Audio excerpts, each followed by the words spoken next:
Vous écoutez Après le vide, le podcast qui aborde les conséquences des violences sexistes et sexuelles sur nos vies. Je suis Romane, sophrologue spécialisée dans l'accompagnement des victimes de VSS, et je vous donne la parole sur ce podcast. Parce qu'il y a autant de vécus que de victimes, et que chaque histoire mérite d'être racontée et écoutée. Au fait, si tu souhaites soutenir gratuitement ce podcast, tu peux t'abonner sur ta plateforme d'écoute préférée et lui attribuer la note de 5 étoiles. Merci. Bonjour à toutes et à tous, j'espère que vous allez bien. Bienvenue dans ce nouvel épisode d'Après le vide. En 2018, Éline rencontre un homme sur Tinder. Lors de leur première rencontre, elle se retrouve victime d'une agression sexuelle chez elle. Sur le moment, elle ne saisit pas pleinement la gravité de ce qui s'est passé. Ce n'est qu'1 an et demi plus tard, alors qu'elle est sur le point de revivre une situation similaire avec un autre homme, que des souvenirs refont surface, lui révélant qu'elle a été victime d'un viol. Cette prise de conscience a été brutale et elle a eu du mal à s'en remettre. Pendant des mois, Éline a tenté de fuir cette douleur en se plongeant dans son travail et en abusant de l'alcool. Les conséquences de ces violences se sont manifestées dans ses relations amoureuses, où elle s'est souvent sentie incomprise et rejetée, renforçant son sentiment d'isolement. Elle a vécu 2 histoires qu'elle qualifie malsaines, car elle n'a pas été crue et traitée de menteuse. D'ailleurs, Éline faisait des cauchemars récurrents où elle se voyait piégée dans une de ces 2 relations, sans aucune issue possible. Elle tient d'ailleurs à souligner que malgré les preuves, et même des aveux de la part des agresseurs, les affaires sont souvent classées sans suite, laissant un sentiment d'injustice qui reste difficile à surmonter pour les victimes. Lors de cet enregistrement, Éline était en état de dissociation, car revenir sur ses souvenirs est encore trop douloureux pour elle. Aujourd'hui, en partageant son histoire, elle souhaite mettre en lumière l'impact profond et durable des violences sexuelles. Elle espère encourager d'autres victimes à libérer leurs paroles pour qu'elles ne se sentent plus seules dans leur combat. Je vous souhaite une bonne écoute. Bonjour Éline. Bonjour. Bienvenue sur le podcast. Comment tu vas ? Ça va bien, merci. Avant toute chose, est-ce que tu peux nous en dire un petit peu plus sur toi, s'il te plaît ? Oui. Alors, je m'appelle Éline et j'ai 26 ans. Je suis fraîchement diplômée en architecture d'intérieur. Bravo. Et voilà, c'est à peu près tout. C'est parfait, merci beaucoup. En quoi c'était important pour toi de venir témoigner aujourd'hui ? Je voulais témoigner parce que déjà j'en ai marre de me taire malgré qu'on me le dise souvent. J'avais besoin d'être entendue et que quelque part ça reste pas impuni. En fait, je voulais un peu frapper plus fort finalement que d'aller porter plainte. Je voulais que ça soit public. Et aussi, je voulais raconter mon histoire pour que peut-être ça puisse aider d'autres victimes. Parce que avoir des témoignages comme le mien qui soient vraiment décalés par rapport à la culture du viol, ça m'aurait beaucoup aidé de mettre des mots sur ce que j'ai vécu. Et voilà. Ouais, du coup, n'hésite pas à prendre toute la place dont tu as besoin aujourd'hui sur le podcast. Merci beaucoup. Et merci aussi de m'avoir donné l'occasion de le faire. Avec grand plaisir. Et puis justement, si c'est pour toi aussi un peu une façon de te faire justice, j'en suis d'autant plus ravie. Si t'es prête, est-ce que tu peux nous raconter ce qui t'est arrivé, s'il te plaît, Éline ? Du coup, je vais donc témoigner des violences sexuelles que j'ai subies en 2018, quand j'avais 20 ans. Et donc, pour expliquer un peu le contexte, à la base, j'avais fait des études pour être professeur des écoles. Et j'avais commencé par une licence sciences de l'éducation à Caen. Et ça se passait plutôt bien, malgré que j'avais quelques problèmes personnels. En fait, je venais de vivre une rupture amoureuse très douloureuse. C'était mon premier copain et au bout de 3 ans de relation, il m'a larguée par texto. Super. Et ensuite, les événements se sont enchaînés. Donc, mon grand-père est décédé. Avec mes parents, la relation était devenue de plus en plus compliquée, au point où, après une énième dispute, j'ai fini par faire ma valise et partir. Donc, j'allais d'ami en ami, ou de temps en temps, je revenais dans mon appartement à Caen, quand ma sœur, elle était pas là. Donc, à la base, j'habitais toute seule dans cet appart, mais elle l'avait gardé tout l'été parce qu'elle travaillait sur Caen. Sauf quelques jours dans la semaine où elle était en repos. Et donc, l'agression, elle a eu lieu peu de temps après, dans mon appartement à Caen. Ok. Je me souviens pas très bien de la date exacte, Mais je sais que c'était donc en 2018, la semaine juste avant la fête des mères, donc le 22 ou 23 mai. Et après ma rupture, j'étais totalement perdue. Et donc je me suis tournée vers le réseau Tinder. J'ai discuté donc avec plusieurs mecs, mais il s'est jamais rien passé. Et un soir, j'étais chez une copine et j'ai discuté avec un gars qui s'appelait Thomas, qui avait l'air sympa. Et à cette époque, il travaillait chez un concessionnaire automobile dans le quartier Côte de Nacre. Et je me suis dit, pourquoi pas tenter l'expérience. Donc on s'est donné rendez-vous pour un plan d'un soir. Et il voulait absolument qu'on aille chez lui. Mais j'étais pas d'accord parce que je me sentais pas en sécurité si c'était chez lui. Je préférais donc ça soit chez moi. Et il était pas très content, mais il a fini par accepter. Et donc le soir, quand il est arrivé sur le parking, en fait dès que j'ai entendu sa voix, ma peur elle a pris le dessus. Il avait une voix assez grave et il y a un rapport de force qui s'est clairement installé. D'accord. Et à ce moment-là, je voulais juste m'enfuir en courant. Mais en fait, je me sentais bloquée et obligée de continuer car je m'étais engagée auprès de lui. Ouais, t'avais peur de lui dire non, finalement, je vais rentrer, tu vas rentrer chez toi et on arrête là, ouais. Puis je sais pas, il y avait quelque chose chez lui qui me disait qu'en fait, j'avais pas vraiment le droit de dire non, qu'il allait faire quelque chose.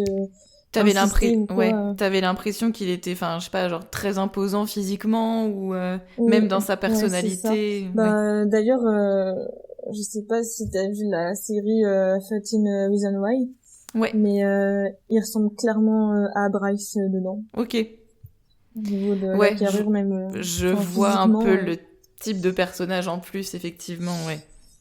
Et du coup, je pouvais donc plus reculer, donc je suis rentrée chez moi. Et j'ai enlevé ma culotte dans la salle de bain parce que je me sentais vraiment comme une pute. Et c'est d'ailleurs une image que j'ai eue de moi pendant longtemps après. Et ensuite, on s'est installé devant la télé et y a personne qui parlait. Et, moi, j'étais tétanisée du coup. Et j'ai tellement voulu dire non parce que j'ai déjà eu cette situation où ça me plaît pas. Et je dis à la personne d'arrêter et la personne elle s'en va. Sauf que en partant la personne elle m'avait insultée et tout ça, donc j'avais pas trop envie de refaire la même. Oui, donc et en fait t'as eu l'impression de pas pouvoir dire non parce que c'est une situation qui s'était déjà présentée où t'avais dit non, mais finalement ce que t'avais eu en retour c'était des insultes et des choses comme ça en fait.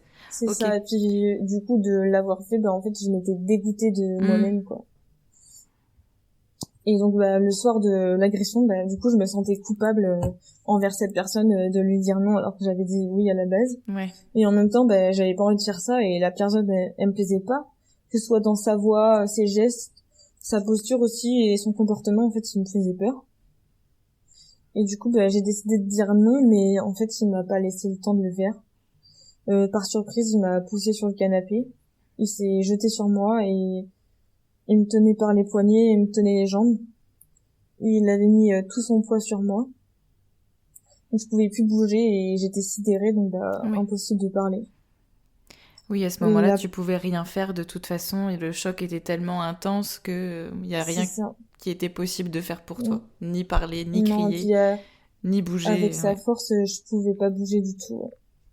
Et du coup, il a posé sa bouche partout sur mon corps et en m'embrassant partout et en fait, il me bavait dans la bouche en m'embrassant. C'était vraiment atroce. Et ensuite, il m'a libérée pour mettre sur lui, pour que je lui fasse une fellation. Ouais. Et c'est là que j'ai pu le repousser plusieurs fois pour qu'il comprenne. Et en fait, plus je lui repoussais et plus il insistait en poussant ma tête sur son sexe. Mais on voit bien que de toute façon, ta réaction et ton comportement, c'est de le repousser. C'est clairement un non avec le corps que tu lui montres et qu'il ne respecte toujours pas ça non plus, quoi. Il va toujours au-delà. Et puis même, en fait, je pense qu'il a compris à ce moment-là que du coup, j'avais pas envie de le faire. Ouais. Et ça l'a frustré, et genre, il était un peu en colère. Et du coup, quand il a compris que je le ferais pas, c'est là qu'il m'a violée. Et du coup, ça s'est passé genre tellement vite en fait que t'as pas le temps de réagir ou quoi. Et aujourd'hui, j'ai encore quelques blackouts, mais au fur et à mesure, je retrouve de plus en plus la mémoire. Ouais. Et je me souviens du coup qu'il était derrière moi et qu'il me pénétrait. Genre, j'avais vraiment mal. et tellement envie de pleurer. Oui. Mais j'ai fait semblant que ça allait pour pas qu'il me fasse pire, en fait. Et puis, je me suis retrouvée sur le dos et j'avais plus de force. Avec tout ce stress, en fait, mon cerveau, il a fini par disjoncter. Oui. Comme s'il se mettait sur pause. Du coup, j'étais comme paralysée et impossible de faire quoi que ce soit et je pouvais plus rien faire pour repousser. Et du coup, il a pris mes jambes et il les a mis sur ses épaules. J'avais encore plus mal, mais il s'en foutait totalement. Et à ce moment-là, j'ai fait une dépersonnalisation. En fait, je suis sortie de mon corps et je voyais la scène de l'extérieur sans pouvoir rien faire. Ça, c'est vrai que c'est assez horrible maintenant quand j'y repense parce que il y a ce truc de dire ouais mais t'as rien fait à ce moment-là pour le repousser quoi. Tu culpabilises beaucoup justement d'avoir rien fait, mais en même temps tu pouvais pas faire quoi que ce C'est soit. ça, exactement. Et ensuite, il a mis sa main autour de mon cou, genre vraiment ça c'est l'image la pire que j'ai encore aujourd'hui. Et que ça a encore beaucoup de séquelles sur moi. Donc et en fait il a mis sa main sur mon cou et il me faisait mal. Et je sais qu'il y a des gens qui aiment bien faire ça là, c'est un truc un peu sadomaso et tout. Mais et en fait tellement il me faisait mal, c'est ce qui m'a fait revenir à moi. Et franchement, je sais même pas comment j'ai réussi à retirer sa main. Mais quand je l'ai fait, ensuite il l'a remise et il l'a serré encore plus fort, genre vraiment il m'a étranglée et à ce moment-là, j'ai vraiment cru que j'allais mourir. Et d'ailleurs encore aujourd'hui, il m'arrive de penser que finalement c'est ce que j'aurais préféré qu'il me tue ce soir-là plutôt que d'endurer tout ça après. Oui, t'aurais envie de mettre un terme à toutes ces souffrances. Ouais, ça va un peu mieux maintenant, mais oui, il y a eu un gros moment j'avais envie que ça s'arrête. Ouais, où la seule issue c'était d'en finir. Ouais. Et je me souviens à ce moment-là d'avoir prié pour que ça se finisse le plus vite. Ouais. Et ensuite j'ai un petit blackout. Et après ça, il s'est retiré et il a dormi à côté de moi toute la nuit. Et il a pris tous les draps et moi j'étais coincée en fait entre le mur et lui. Donc impossible d'en m'en aller. Et de toute façon j'aurais pas pu parce que j'étais tellement dissociée. Et j'avais très froid, je tremblais et en fait je l'ai entendu ronfler toute la nuit parce que je dormais pas. Et vers 6 heures du matin, il s'est levé en douce pour partir. Il pensait que je l'avais pas vu, mais du coup, quand il a vu que je dormais pas, il a prétendu qu'il devait aller chercher sa brosse à dents chez lui avant d'aller au travail. Et il a mis son costard dans sa housse et il est parti. Et en fait, le pire, c'est qu'à ce moment-là, je me suis demandé pourquoi il a pas recommencé. Comme si, en fait, il avait fait ce qu'il avait à faire et basta. Genre, il m'a pris pour un objet. Et, en fait, je me sentais vidée de moi-même et dépourvue d'émotions. Et utilisée. Ouais, j'allais te poser la question. T'avais l'impression finalement d'être un objet en fait qui avait servi le temps d'eux et. C'est ça. Ouais. Et du coup d'être plus servable en fait, genre un objet qui s'utilise qu'une fois. Et du coup plus désirable après ça parce que déjà moi je me dégoûtais de moi-même, donc je me disais que sûrement je devais dégoûter les autres en fait d'avoir fait ça. Parce que comme je le disais avant, je me sentais vraiment comme une pute quoi. Et aujourd'hui, je me rappelle toujours pas s'il avait mis un préservatif car je l'ai jamais retrouvé. Ouais. Et quand il est parti, en fait, j'ai réussi à me lever de mon lit et je suis allée dans la salle de bain. Et là, j'ai compris ce qui venait de se passer. Enfin, j'ai pas tout de suite mis le mot viol dessus parce que pour moi, c'était pas ça un viol. Parce que un viol, ça se passe dans une ruelle sombre avec un homme qui te menace à l'arme blanche. Ouais, t'avais ce cliché en tête, toi, et c'est ça. T'avais pas l'impression que c'était possible de vivre de subir, un viol aussi, en fait, chez toi, quoi. Ouais, voilà. Sans armes, sans. Surtout quand au début, toi, t'avais dit oui, quoi. C'était surtout ça qui était compliqué. Puis voilà, on remercie la culture de viol, du coup. Ouais. Le patriarcat, tout ça. C'est ça. Et du coup à ce moment-là, j'ai compris qu'il y avait quelque chose qui était pas normal dans ce qui s'était passé. Et encore plus quand j'ai vu les suçons sur mon cou, comme s'il avait voulu marquer son passage. Ouais, il y a vraiment un truc de domination sur toi, de contrôle de ton corps, de toi, de tout, quoi. Exactement, ouais. Et du coup, j'ai voulu effacer tout ça, son odeur, tout, en fait comme tout oublier, comme si ça n'était jamais arrivé. Ouais. Du coup, j'ai pris une douche et puis une deuxième et une troisième. En fait, je sais même plus combien encore, mais ça partait pas. Et au bout d'un moment, je me suis allongée dans mon lit et je suis restée comme ça toute la journée à trembler. Et même encore aujourd'hui, il m'arrive des fois de ressentir son odeur. Ouais, t'as l'impression que je sais pas quel terme utiliser, ancré finalement dans ta mémoire et que ça revient. Ouais, des fois quand je sens des objets ou quoi, j'ai l'impression qu'il y a Ouais, son odeur, même t'as une même sur moi, mes réminiscence. vêtements. C'est ça. Donc après tout ça, j'ai fait une amnésie traumatique. Et je pense qu'à ce moment-là, je pouvais pas du tout tout gérer. Ça et les gros soucis avec ma famille. Ouais. Donc le dimanche qui suit, donc, pour la fête des mères, je suis retournée chez eux pour qu'on s'explique et fêter la fête des mères. Puis en fait, j'ai continué ma vie vraiment comme si de rien n'était, comme si c'était rien passé du tout. Et ensuite, je me suis teint en blonde alors que j'étais brune. Et je suis partie continuer mes études à Grenoble, en fait, comme pour m'enfuir inconsciemment. T'as voulu changer un peu de personnalité, enfin d'image, Ouais, Enfin, c'est ça, genre radicalement, je veux dire, de oublier... passer de brune à blonde, est-ce qu'il y a un Ouais, lien c'est ou pas ça, du genre tout, ouais. oublier la personne Ouais, que j'étais avant. ouais, dans ce Et sens-là, ouais. c'est Ok. encore le cas aujourd'hui parce que je me fais des teintures tout le temps. J'arrive pas du tout à redevenir brune comme j'étais parce que j'ai encore l'image de moi d'avant, Ça te de rappelle, la personne qui a ouais. vécu ça.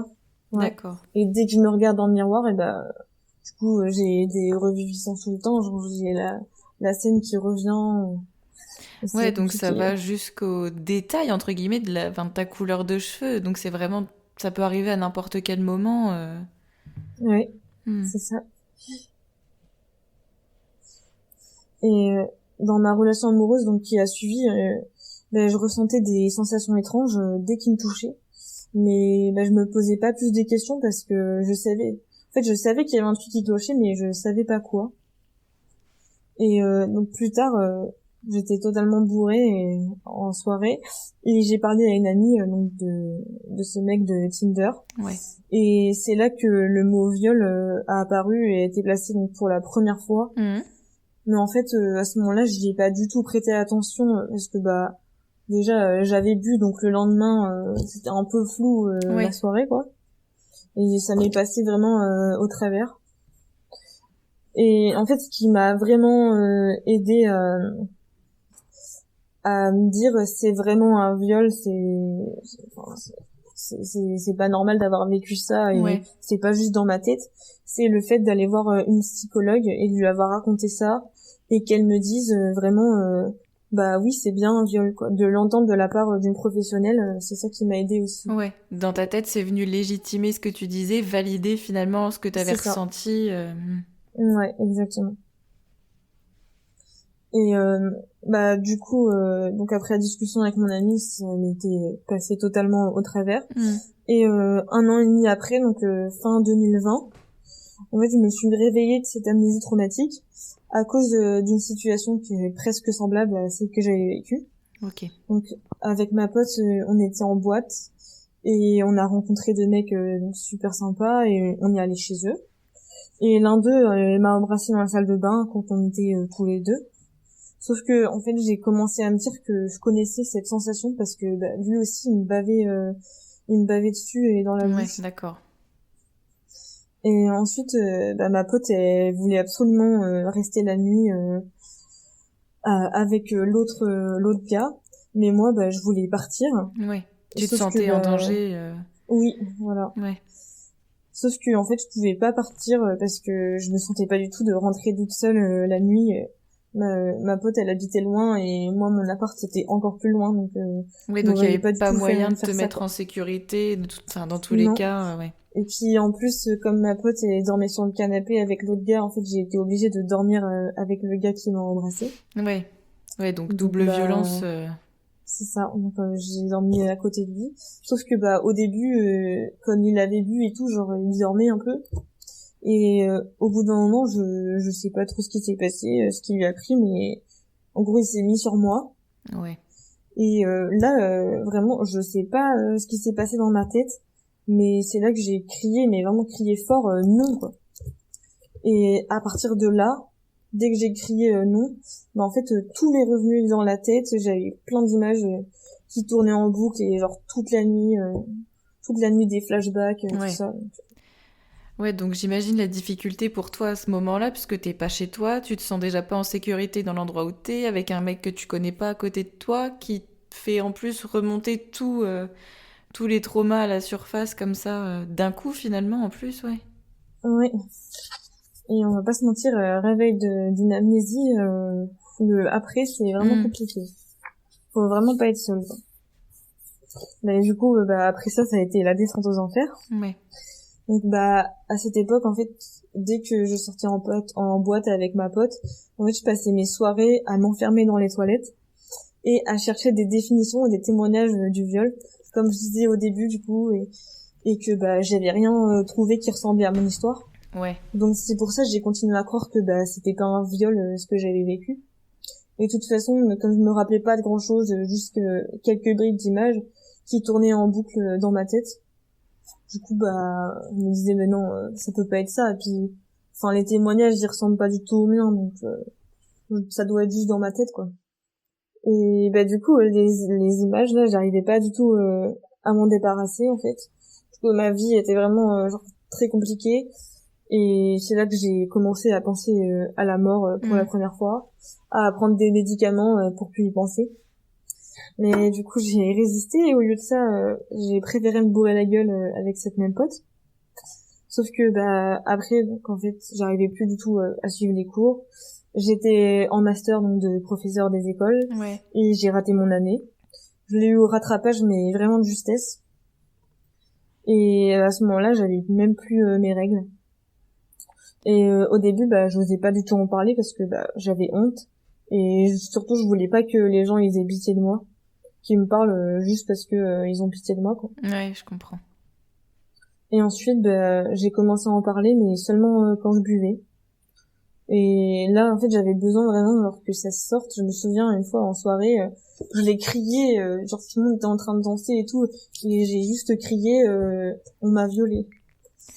Et Ouais, en fait, enfin c'est au après, moment où le filtre se lève et où finalement t'es consciente, entre guillemets, de ce que t'as vécu, que quand t'es sobre, je sais pas, tu le conscientises peut-être pas ou tu le refoules, entre guillemets, ouais, sans c'est ça, rentrer je le refoulais. Ouais. dans les clichés de la psychanalyse, évidemment, mais voilà, tu l'enfouis un petit peu. Et puis quand t'es bourré, bah, ça remonte, en fait. Et tu peux plus le contrôler, ça explose, quoi. C'est ça, exactement. Puis je pense que à ce moment-là, j'avais vraiment besoin que ça sorte, Ouais. que ça reste pas juste dans ma tête, et d'avoir la validation des autres aussi. Mais moi au début je disais pas les détails et justement la première fille elle m'avait dit mais vous devriez parler des détails parce que justement c'est avec ça que les gens ils vont vous croire. Bah non, en fait, on n'a pas besoin de rentrer dans le vif du sujet, dans tous les détails sordides pour qu'on nous dise, bah si, je te crois. Bah oui non mais c'est ça, Il y a c'est pas aucun, normal en fait de devoir faire ça il y a pour qu'on aucun nous croie. intérêt à mentir sur le fait d'avoir été violé ou pas, quoi. Non, clairement pas. Et bah du coup donc j'avais besoin que ça sorte mais en fait bah les réactions que j'attendais bah elles ont pas du tout été au Ouais. rendez-vous. Et après ça, j'ai eu besoin de tout changer dans ma vie pour me sortir de ça. Du coup, bah, j'ai tout quitté en 2020. Ouais. J'ai quitté Grenoble, mes amis, mes études, en sachant qu'il me restait plus que 1 an à faire. Et je suis repartie pour 4 ans supplémentaires pour faire architecture d'intérieur. Ouais, t'es reparti à zéro finalement, en tout cas Ouais, pour tes études, ouais. ça n'a pas été une décision facile, mais c'était vraiment quelque chose qui me tenait à cœur en fait de faire architecture d'intérieur depuis le collège. Ouais. Mais mes parents m'en avaient dissuadé parce que ça dedans il n'y avait pas de boulot dedans. Voilà, que si je faisais ça après je pouvais plus reculer, je pouvais plus rien faire d'autre. Du coup à cette Ouais. époque-là, je les avais écoutés. Et là, tu t'es Mais écouté. c'est ça, exactement. Et c'est ce que je fais depuis cette décision. Je m'écoute et j'écoute plus mes parents, en fait. Ouais. Même s'ils comprennent pas ma vie, mais tant pis. Ouais. C'est toi le personnage principal de ta vie, c'est toi que tu dois écouter, t'as raison. C'est ça. Et bah du coup cette décision, bah elle a été une prise de conscience. Et j'ai décidé que je ferais justement les choses pour moi, qui me plaisent à moi, et que j'écouterai plus les autres. C'est pas les autres qui vont dicter ma vie, quoi. Donc je suis partie à Nantes. La première année, elle s'est très bien passée. Mais en fait, à cette époque, j'étais en couple avec une personne qui m'a tirée vers le bas. Donc on appellera Nathan. Ok. Et la relation, elle avait commencé à Grenoble. Et ça a duré 2 ans. En fait, c'était 2 ans où j'avais pas le droit de parler de mon agression. Parce que sa réaction, elle était tellement limite. En fait, j'ai dû tout refouler. Et il te croyait pas? Ah non, il me traitait de menteuse. Ok. Ouais, donc en fait, t'as été silenciée. Ouais, de toute façon, il m'avait dit, il m'a fait comprendre que, fallait lâcher l'affaire. Et en fait, il me disait non, on n'en parle plus parce que de toute façon, après, tu finis toujours par t'énerver contre moi et ça ne va pas ce que je te dis. Que soi-disant, il était maladroit, mais vraiment, genre, il avait des propos horribles. Ouais, il était pas maladroit, hein, il était juste... Oui, voilà, la maladresse, je trouve que c'est une excuse un peu pour tout et n'importe quoi. Mais je vais en parler de toute façon plus en détail. Ouais, ok. Dans la partie sur les réactions de l'entourage.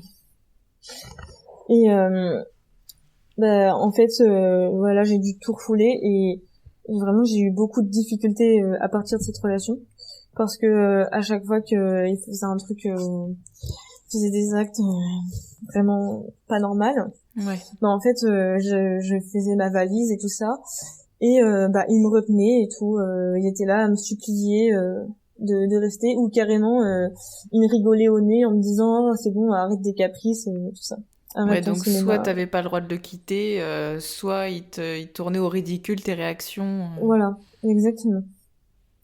Et une fois, parce que j'en ai eu marre de pas pouvoir en parler, et donc il m'a obligée à tout lui raconter dans les moindres détails.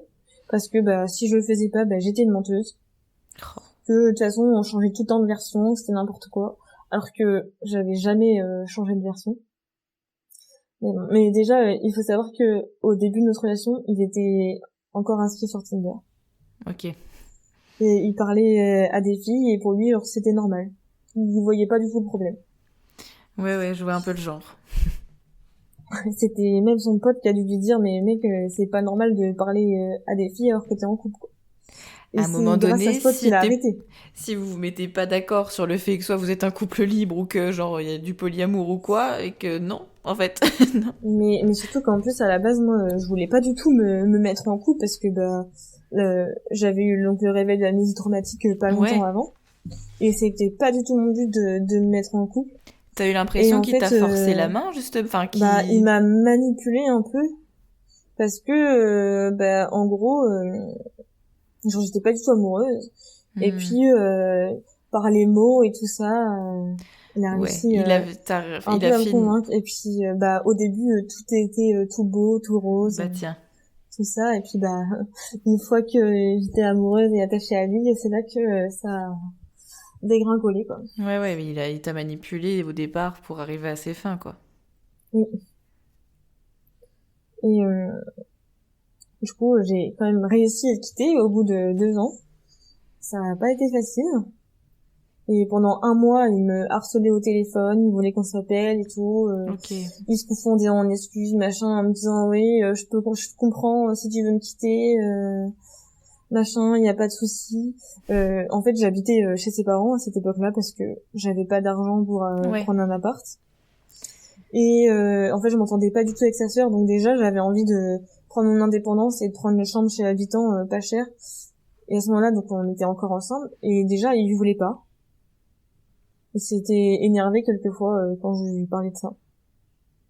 Et du coup, quand j'ai réussi à le quitter, donc j'ai pris une chambre chez l'habitant. Ouais. Et quand je lui ai dit, direct, il s'est énervé. Il dit, mais pourquoi t'as fait ça Mais qu'est-ce que ça peut lui faire déjà de base? En plus, si vous êtes séparés, vous avez plus besoin de vous voir et d'être sous le même toit, quoi. Ouais. Quand je l'ai quitté, d'ailleurs, c'est la première fois que je l'ai vu pleurer. Vraiment. Et en fait, à la base, je pouvais pas du tout partir je pouvais pas du tout quitter la relation parce que j'avais nulle part où aller. Oui, donc, en fait, t'étais coincée. J'avais pas beaucoup d'amis Et en fait, il m'avait tellement mis la honte en soirée avec mes amis, tout ça, que bah on se parlait plus trop avec ces amis-là. Et bah ouais, sinon les gens de ma classe, on n'était pas trop en contact. Il t'a isolé Du aussi coup, finalement de tes proches, enfin des amis que tu t'étais fait. ouais, un Hmm. peu. Mais bah du coup, j'avais réussi donc à pouvoir aller chez une copine. Donc vraiment quand ma copine elle m'a dit si tu veux on peut se voir demain, vraiment j'ai sauté sur Ouais. l'occasion de pouvoir partir quoi. Et donc ça c'était donc la veille au soir. Et le lendemain en fait je suis partie vers 4 heures de l'après-midi. Et en fait toute la journée il me baratinait en me disant qu'il m'aimait, que fallait pas faire ça machin. En fait je l'ai quitté parce que on devait fêter nos 2 ans. Hmm. Et en gros Euh, bah on est allé au bowling et tout ça, sauf que en fait il était alcoolique et dès qu'on sortait on pouvait pas s'empêcher d'aller dans un bar. Du coup bah au bowling il a bu une pinte puis deux et bah, clairement j'avais envie de partir, Ouais. voilà. Et après donc on est allé au resto, il s'est enfilé une bouteille de vin Ouais. et donc en rentrant chez lui moi j'avais encore des trucs à faire pour les cours et tout et ça lui a pas plu et du coup il a décidé de faire une soirée avec ses copains le jour où on devait fêter nos 2 ans. Ok. Sympa. Voilà. Et bah du coup, il m'a dit que de toute façon, il avait pas besoin de ma permission pour faire ça, qu'il faisait ce qu'il voulait et que c'était pas moi fallait lui dire quoi que ce soit. Bah vraiment sympa, très compatissant, dans l'écoute et l'empathie, la bienveillance. Voilà. Du coup, ça a été vraiment genre la goutte d'eau qui a fait Hmm. déborder le vase et c'est pour ça que j'ai décidé de partir. Et enfin, vraiment, ça m'a libérée. Et en plus, quand je lui ai dit que vraiment c'était fini, il a pas compris. Et genre après, il m'a dit mais du coup, on fait quoi? Bah, on fait rien en fait. Genre, c'est fini quoi. Oui, bah oui. Et enfin, je pense avec le recul en fait, genre pour lui c'était, il pouvait pas me donner de l'amour parce que en fait dans sa vie c'était vraiment compliqué. Genre il était à l'armée et ça se passait pas très bien donc je pense que c'est pour ça qu'il s'est mis à boire aussi. Ouais. Et en plus il faut savoir que il avait une cousine qui s'est suicidée. Et en fait c'était vraiment tabou de pourquoi elle s'était suicidée. Genre, pendant 5 ans personne n'a su. Ok. Et je voyais que lui il était mal par rapport à ça et tout, qu'il Ouais. comprenait pas machin. Donc j'avais demandé à sa sœur et tout vraiment de lui dire quoi. Et au final la première personne qui l'a su c'est moi. Et du coup elle s'est suicidée parce que elle a été violée. Ok. Donc c'est d'autant plus enfin c'est du grand n'importe quoi, ta cousine s'est fait violer, enfin elle s'est suicidée justement pour ça Ouais, ouais, ouais. et moi tu me comprends pas. Et du coup quand j'ai réussi à le quitter en fait tout est remonté à la surface parce qu'à force d'avoir refoulé pendant 2 ans. Ouais. Et à ce moment-là je voulais vraiment m'en sortir. Donc au début ça allait, j'avais commencé à m'inscrire dans des assos féministes. Ouais. Ouais parce qu'en plus avec mon copain dès que je lui parlais de féminisme ça partait en engueulade en tout. Et donc je voulais aussi marquer le coup en me faisant un tatouage donc sur la poitrine Ok. avec une rose qui symbolise le combat des femmes, notamment pour les agressions. Et la tige en fait qui est en forme de clé pour dire que la clé elle est en moi pour y arriver. Ouais. Et en fait au bout de la clé il y a un F à l'envers et un C pour force et courage. D'accord. Et du coup c'est ce que je crois encore, que la clé est en moi pour m'en sortir quoi.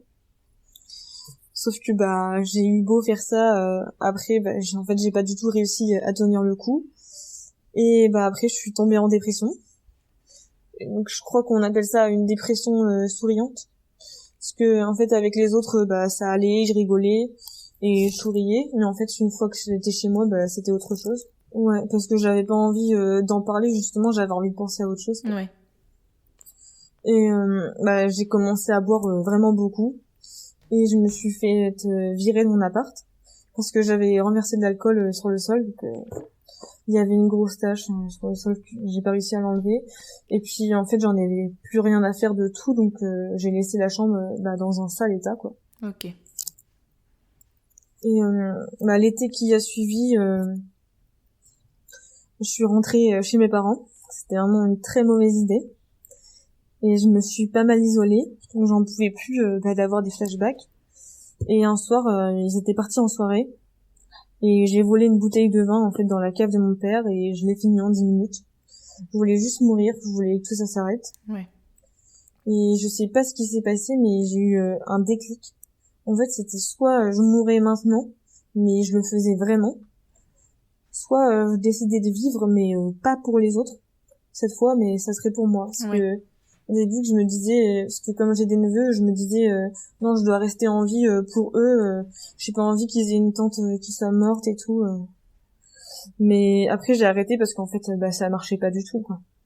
Fallait vraiment que ça soit pour moi. Oui, tu t'es vraiment remis au centre de tout. Ouais. Et quand je suis repartie à Nantes, ça a été encore pire. Je revivais la scène plusieurs fois par jour et ça partait en crise d'angoisse. Ou pire encore, je perdais le contrôle de moi-même et je me brûlais au briquet pour pouvoir revenir à la réalité. Et il y avait que ça qui marchait, donc j'avais déjà essayé les techniques de respiration, mettre de l'eau froide sur le visage, mais ça changeait rien, quoi. Et quand je travaillais pas, je dormais ou alors je pleurais. Si j'arrivais pas à dormir, je buvais. Et toutes les fois que ça allait pas, que ce soit à cause de ça ou d'autres choses, j'allais au magasin chercher une bouteille de vin et que je m'enfilais à peine rentrée chez moi. Et tout ça, c'était pour plus y penser, ne plus penser à rien. Oui, et en pour fait, tout il y a que mettre le sur travail. pause. Ouais, je voulais que ça s'arrête, quoi. Mm.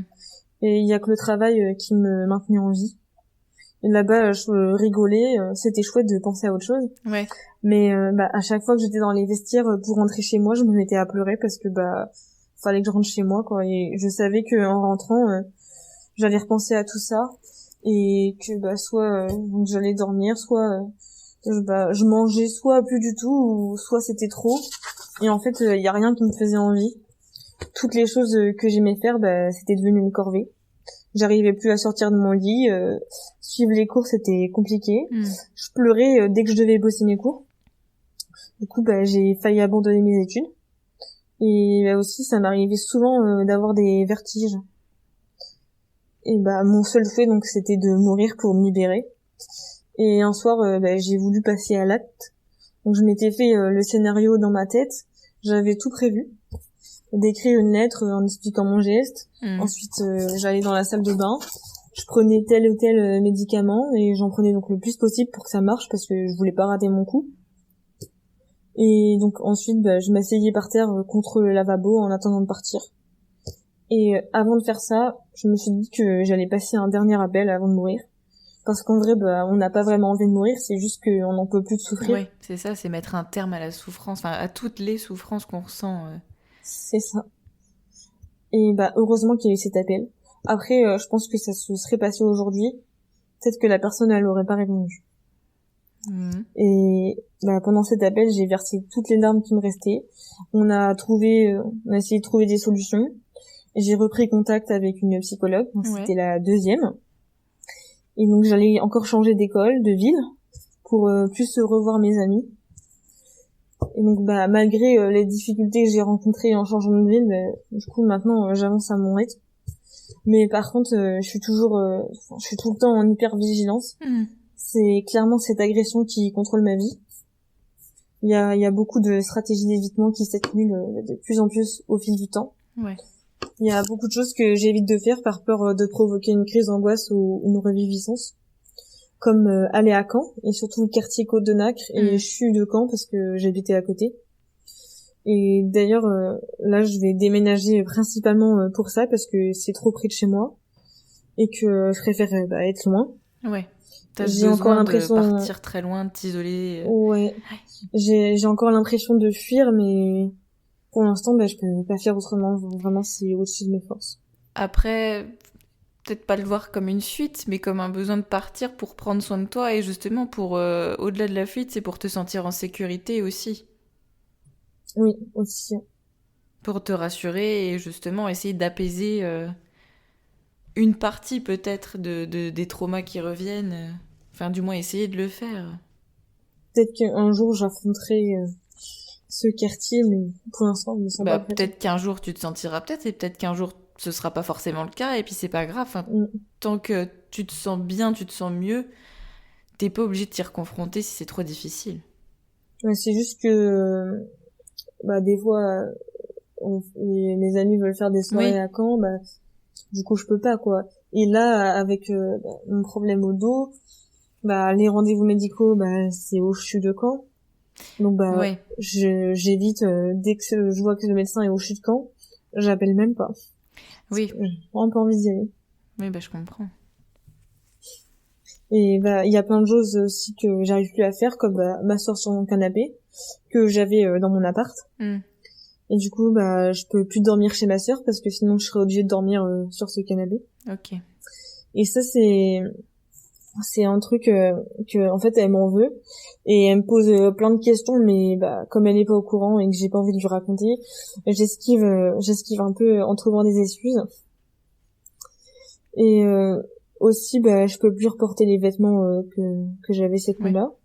Et d'ailleurs j'ai tout brûlé de cette nuit-là, même le plaid que j'avais eu pour mes 19 ans et auquel je tenais tellement, mais c'était devenu impossible de redormir avec parce qu'il avait dormi dedans et j'avais l'impression qu'il y avait encore son odeur dessus. Oui, c'était associé à lui.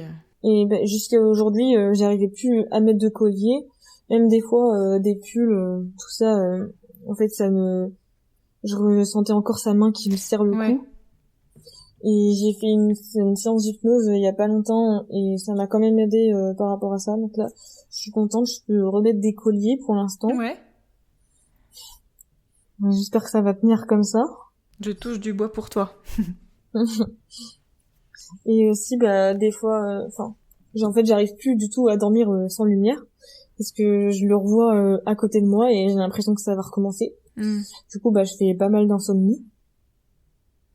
Et aussi dès que j'entends le mot violet ou quelque chose qui s'en rapproche, j'ai mon cœur qui s'emballe et je commence à avoir les mains qui tremblent, Ouais. puis les jambes et avoir des difficultés à respirer. En fait, avant c'était l'alcool qui me permettait de me calmer, mais maintenant j'essaie vraiment d'éviter parce que avec l'alcool parfois c'est pire.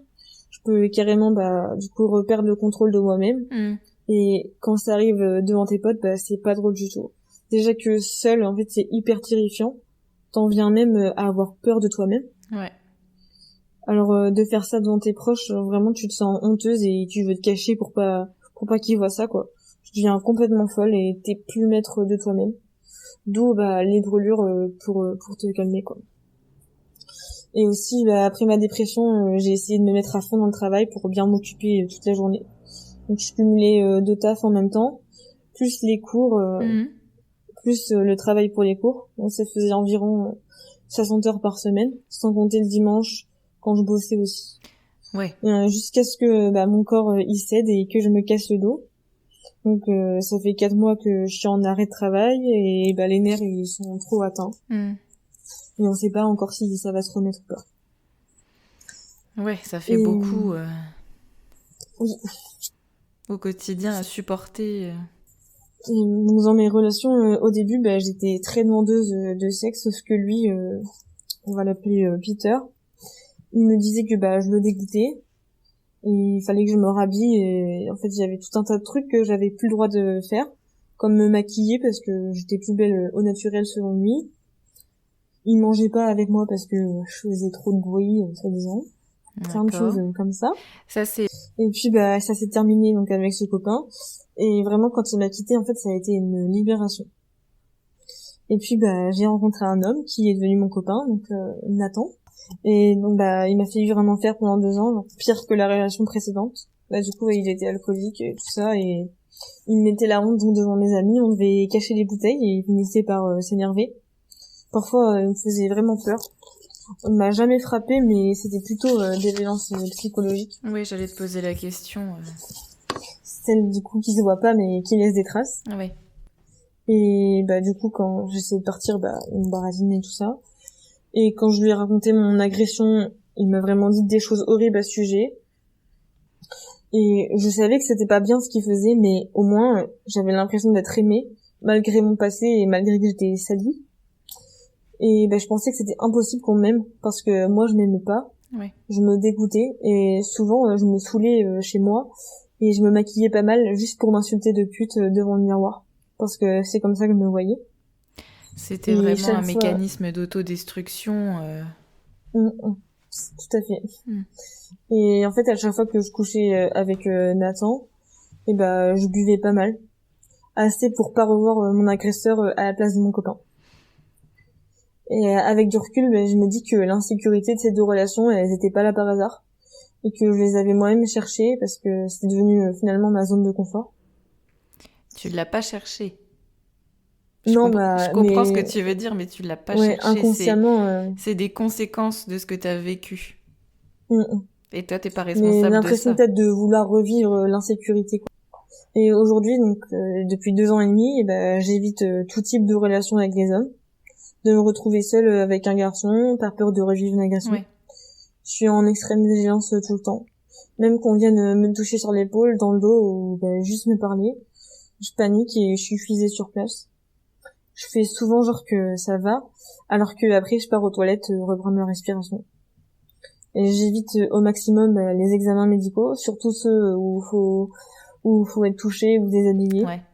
Sauf quand je commence à connaître la personne, déjà j'ai plus confiance. Ou quand c'est une femme aussi, c'est déjà plus facile. Et quand j'ai vraiment pas le choix, je me force. Et ça demande énormément de prendre sur soi. Par contre, je vais plus au rendez-vous gynécologique. Depuis Hmm. ma dépression. Avant, j'y allais régulièrement, mais là, j'y arrive plus du tout et c'est vraiment au-dessus de mes forces. Et aussi, il y a eu un jour où, en fait, c'était la reconstitution du débarquement en Normandie. Et en fait, dans les visiteurs, il y avait une personne qui lui ressemblait Ouais. vraiment à mon agresseur. Et j'ai vraiment cru que c'était lui. Et en plus, il arrêtait pas de me fixer. Vraiment, c'était flippant et très bizarre. Donc, je suis partie de la visite. Je suis allée dehors, mais en fait, je devais cacher que ça allait pas du tout parce que j'étais avec ma famille. Donc, c'était un peu compliqué à gérer, la crise d'angoisse et le fait de le cacher. Ouais, tu m'étonnes. Et au final, j'ai pas réussi à continuer la visite. Et à l'heure actuelle, je sais toujours pas si c'était lui ou pas. Ouais, t'as toujours ce doute. Ouais. Hmm. D'un côté, j'ai envie de savoir, mais de l'autre, non. Oui, je comprends, c'est assez ambivalent comme sentiment, comme sensation. T'as envie, mais de l'autre C'est côté, ça. non, quoi. Puis, du coup, c'est pour ça aussi que je me teins les cheveux parce que je me dis que si un jour je le croise, j'ai pas envie qu'il me reconnaisse. Ouais. Pour te Et donc, masquer un peu, pour te cacher finalement. c'est ça. Comme si j'étais une autre personne. Ouais. Pour ce qui est des réactions de mon entourage, elles ont pas du tout été encourageantes. Ma famille, elle est pas au courant déjà parce que elle risquerait de me dire que tout est de ma faute. Comme tout est toujours de ma faute quand il m'arrive quelque chose. Comme mon harcèlement au collège ou bien la rupture avec mon premier copain parce que selon eux, je suis pas facile à vivre.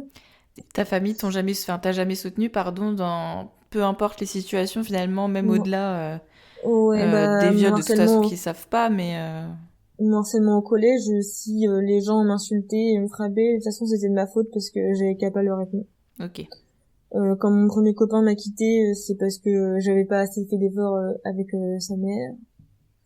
Oui, donc t'as pas Tout le grandi temps. dans un climat où t'étais protégée, sécurisée, Non. rassurée, ni quoi que ce soit. C'était plutôt toi la coupable en permanence, quoi. Voilà, c'est ça. Du coup, c'est pour ça que je me suis éloignée d'eux parce que, Oui. enfin, ça joue sur la confiance en soi et tout ça. Et je pense que c'est aussi ça qui a fait que la culpabilité Oui. par rapport à Mm. mon agression, quoi.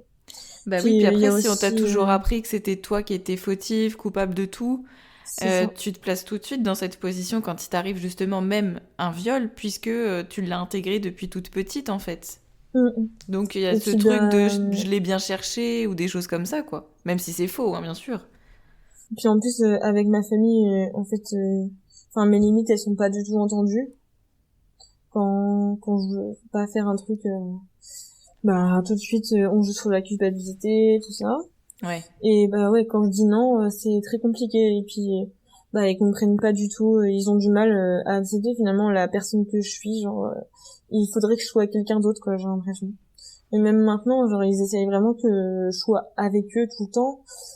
Quand je suis chez eux, j'ai pas le droit d'aller voir des amis parce que sinon ils me font une grosse crise de jalousie. Ouais. Et en fait, dès qu'ils me rendent des services ou me prêtent de l'argent, bah ils s'en servent après pour Ouais, me genre, demander des trucs que j'ai ouais. pas le droit de refuser, quoi.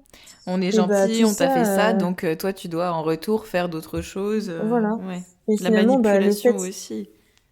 le fait que les limites soient pas entendues, que t'as pas le droit de dire non, bah finalement ça ressemble un peu à mon agression, quoi. Oui, oui, bah oui, je comprends. Et bah du coup, ouais, quand j'ai fait ma dépression, bah ils se sont rendus compte que je m'isolais beaucoup. Mais au lieu de me demander si ça allait, bah, je m'en suis pris plein la gueule. Parce que j'avais pas envie de faire quoi que ce soit avec eux ou avec ma sœur. Et du coup, bah, c'était reproche sur reproche. Ils me disaient que j'étais une fille égoïste, qui pensait qu'à elle, qui avait pas pitié de ses vieux, et surtout que je faisais du mal à ma sœur. Ouais, donc ils t'ont Mais maintenu la tête sous l'eau. oui, mais vraiment pour des trucs vraiment futiles, hein. Genre que je voulais pas partir en vacances. Enfin, c'est pas que je voulais pas partir en vacances avec ma sœur, mais juste, je voulais pas qu'on dorme ensemble parce que j'avais besoin de mon intimité Ouais, et que j'ai vraiment du mal à dormir avec quelqu'un à côté de moi par rapport à l'agression. ouais. Et du coup, ma sœur, elle a pas compris. Elle m'a dit, bah en fait, tu veux rien faire avec moi.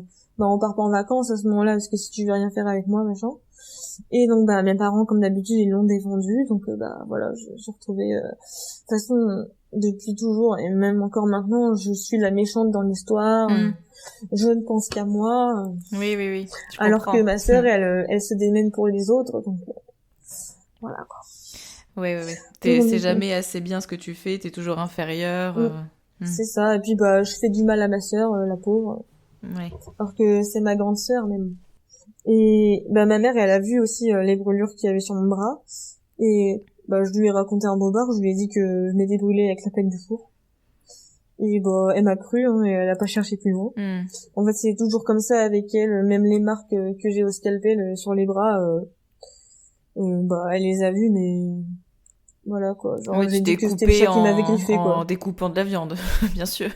Ouais c'est ça. Donc j'ai dit que le chat m'avait griffé, alors que elles sont là depuis 7-8 ans quoi, les marques. Ouais, puis j'imagine que c'est des marques quand même plus grosses que une griffe de chat, quoi. Oui, voilà. Pour l'avoir fait aussi, bon. Mais ouais, donc bah elle cherche jamais plus loin en fait, c'est toujours comme ça. Après, honnêtement, je suis pas sûre d'avoir envie qu'elle aille chercher plus loin. Oui, bah. J'ai pas vraiment envie d'avoir cette discussion avec elle. Et puis Parce que je sais que je serai pas soutenue. ça peut aussi t'apporter une autre forme de violence en plus de ce que tu subis déjà quotidiennement. Donc, Ouais, c'est si ça. c'est pas du soutien que tu reçois, est-ce que ça vaut le Puis coup d'en parler, hein? j'ai déjà eu tellement de réactions négatives Ouais. que celle de mes parents, je serais pas prête à l'accepter, quoi. Mm. Déjà que maintenant, dès qu'on me fait une réaction, on pose des questions vraiment inappropriées, j'ai tendance à dire stop avec la personne, quoi, à Ouais. arrêter avec cette personne, quoi. Donc j'ai pas vraiment non plus envie de couper les ponts avec ma famille, donc je Oui, préfère oui, pas oui. leur dire pour le moment, quoi. Et bah mes amis ils ont pas toujours été là non plus, surtout mon meilleur ami qui m'a manipulée. En fait, et quand je lui ai raconté mon agression, il a insisté pour que je me touche en pensant à lui, parce que ça serait plus simple pour moi si j'arrive pas à le faire toute seule. Je pense à lui. D'accord. Et aussi qu'on se retrouve chez lui pour faire un câlin debout tout nu, parce que ça m'aiderait. Et quand j'ai refusé ses avances, en fait, il a été raconté à mon ami que c'était moi qui fantasmais sur lui depuis la fac. Ouais, donc encore un beau connard, si je puis me permettre. Et d'autres bah ont eu des questions aussi inappropriées comme bah t'es sûr que t'as dit non. Après genre cette personne, donc je suis amie avec elle depuis 7 ans et je lui ai pardonné parce que bah on s'est expliqué et s'est excusé et que maintenant bah elle me soutient. Ouais. Mais j'ai d'autres amis bah, que j'ai jamais pu pardonner. Une ancienne amie que quand je lui ai raconté, elle m'a dit bah moi il m'a fait m'arriver la même chose, mais quand j'ai dit non, bah le gars il a arrêté. Oui, bah tant mieux pour C'est toi, mais c'est pas le cas de pas tout le du monde. tout le genre de choses qu'on peut raconter quoi. Ah, ça veut dire un peu genre ah bah t'as pas eu de chance hein, alors que moi Ouais, oui. c'est ça. Et qu'ensuite bah elle a essayé de me forcer à sortir avec un ami à elle alors que je voulais pas. Et mon ex-copain donc bah Nathan, il a eu énormément de propos dénigrants à mon écart, comme j'ai déjà un peu dit. Donc, par exemple, en regardant d'anciennes photos de moi, il me disait que j'étais plus belle, plus mince qu'avant le viol, et il voulait que je fasse du sport pour revenir à ce poids. Super. Aussi, aussi qu'il faut tourner la page, qu'il faut oublier, que c'est pas grave. Bah, Il c'est a si carrément, facile. ouais, il a carrément comparé ça à son harcèlement au collège, que lui, il s'en était sorti, donc bon, ça va, c'est rien. Et en fait, quand je lui ai écrit une lettre pour lui expliquer que ça me faisait du mal ce qu'il me disait, il m'a dit de d'écrire toute mon histoire, donc mon agression, de mettre sur une clé USB et de l'enterrer, et comme ça, j'en parlerai plus. C'est un peu un gourou, ton ex, en fait. Il te fait faire des Que trucs en mode enterre tous tes problèmes dans la forêt, va crier un bon coup, ma belle, tu vas voir, voilà, et tu vas c'est te fini. libérer. Voilà, juste tu cries, c'est fini. Ça, c'est tellement bien si ça Putain, se fait mais c'est comme un ça. magicien. Et aussi, le fameux truc que les femmes qui portent plainte, c'est juste pour le fric et détruire une vie, hein, bien Bien sûr. sûr. Parfois, donc, il me disait aussi que j'étais une menteuse, que j'avais qu'à dire non, que c'était facile de dire non. Qu'il comprenait pas pourquoi je l'avais pas fait, alors que pourtant avec lui, j'arrivais très bien à dire non. Et aussi, quand j'avais pas envie d'avoir une relation sexuelle avec lui, il essayait de me faire changer d'avis et qu'on ne prenait pas pourquoi je disais non. Quand on s'embrouillait, il retournait toujours la situation. Et une fois, j'ai fini par craquer. On venait de s'égarer en fait devant chez lui et je me suis mise à pleurer beaucoup. Je pleure pas, normalement je pleure pas devant les gens parce que ça me fait des plaques sur les yeux, enfin sur les joues et tout ça, donc j'ai pas envie que les gens y voient ça. Mais si je pleure, c'est vraiment que je suis à bout. Ouais. Et donc là, j'avais pas mal pleuré. Et en fait, sa seule réponse, ça a été de sortir de la voiture et de me dire tu reviendras quand tu seras calmé. Ok, donc vraiment un ton paternaliste en plus, genre au coin, et puis... Par la suite, il m'a forcé à tout lui raconter car sinon j'étais une menteuse et que je changeais tout le temps de version. Et c'est là que du coup, en lui racontant, je me suis rappelé que j'avais dit non. Alors peut-être pas verbalement, mais j'avais dit non en le repoussant et je Ouais. pense que ça se voyait aussi à ma tête parce que j'avais les larmes aux yeux clairement.